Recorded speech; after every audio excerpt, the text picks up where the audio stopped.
Question 2a asks us to use the concept of the adjoint to prove that this expression right here is true. And we're going to use arbitrary values for vector v and vector w with 1, 0, and 0, 1. So it's important to note that in Euclidean space, the adjoint is the exact same as the transpose, shown by M dagger, where what you do to do the transpose is you simply switch the rows and columns, which again in this space is the same as taking the adjoint. And so by calculating these two inner products, we should get the exact same thing. And so we're going to see if we can prove that. And so we can calculate this first, mv, and so that's going to end up giving us this vector right here.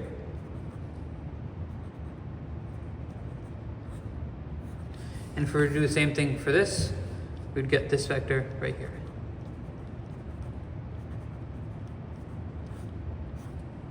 And so the next part is we have to actually do the inner product right here.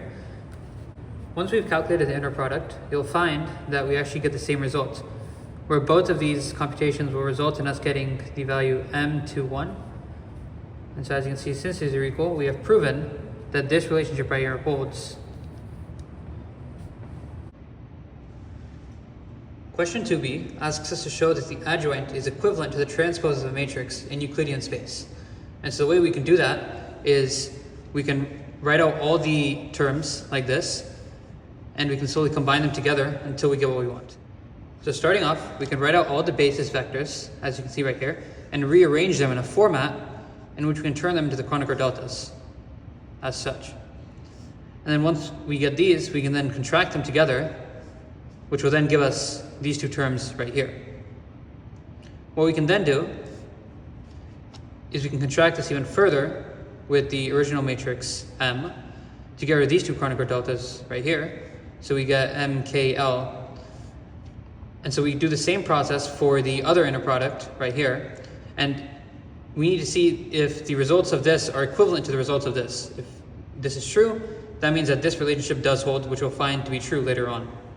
So we follow a similar process right here, where we create Kronecker deltas, we then do contraction, and then we can simplify it into something that looks a lot nicer, where these will contract and give this G the components, rather than KL, it'll give us IK. And so once we contract it, we have two expressions that we can equate to each other. And once we simplify everything, we cancel out the VI WJ, and we can eventually see that the relationship shown up here is proven correct. Question 2c asks us to find the adjoint of matrix M in the Minkowski space. Now, unlike the Euclidean space, we can't just say that the adjoint of the matrix is going to be its transpose. And so because of that, we have to use the formula that we found in the previous problem to be true, right here. And the convenient thing is that the inverse of the Minkowski metric is actually itself. And so what we can do is we can just multiply both sides by essentially the same matrix. And what we're going to get here is, once we compute all of this together, we're going to end up getting this, where the second and third term in the original matrix now have a negative sign, but other than that, the matrix is unchanged. So this right here is the adjoint of matrix M. Question 2d asks us to prove that the eigenvalues of matrix M are real, assuming that M transpose is equal to M. And we do this by calculating the inner product of MV and MV, where V is some eigenvector and it has some eigenvalue lambda. Knowing this, we can replace M with lambda, and so because of that, once we calculate the inner product, this relationship right here is true, and therefore this relationship right here is also true. And so we can set these equal to each other. And so by knowing the signs of the length right here, we can then figure out the sign of lambda. And so what we know is that in Euclidean space, which is what this problem is based in, the length is always positive. So this right here, this will return a positive value. And so because this is positive, and we also know that since V is an eigenvector, we know that it cannot be 0. And so because of this, we can then say that lambda squared times the length of V is greater than 0, and we can just divide V out. And so we know lambda squared must be greater than 0. And the only way this is true is if lambda is a real number. It cannot contain any form of imaginary number such as I.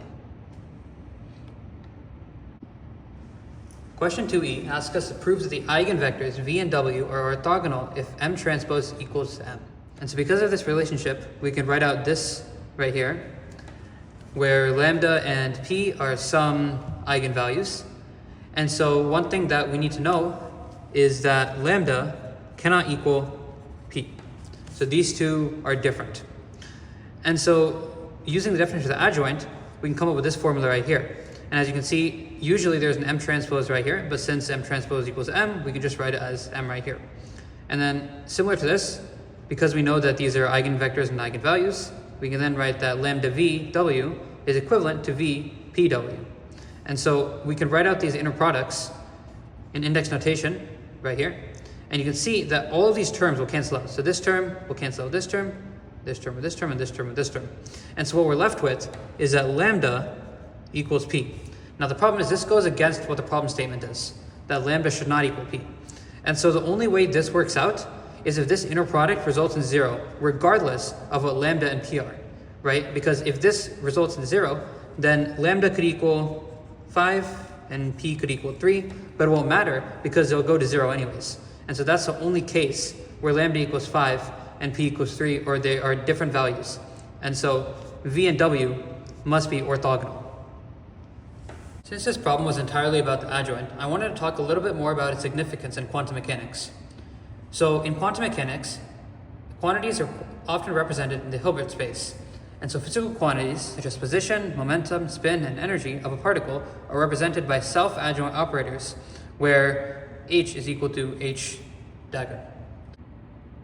Another use of the adjoint is dealing with the expectation value of an observable. Another application of the adjoint is when dealing with the expectation value of an observable. An observable is a physical property of a quantum system that can be measured. And so an observable in a state psi is given by this expression right here.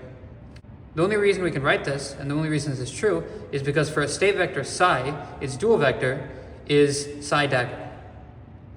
And so another application is probability calculations. Probability calculations can be often complex, but using the adjoint, they're simplified greatly, and this makes it a lot easier to work with them in quantum mechanics.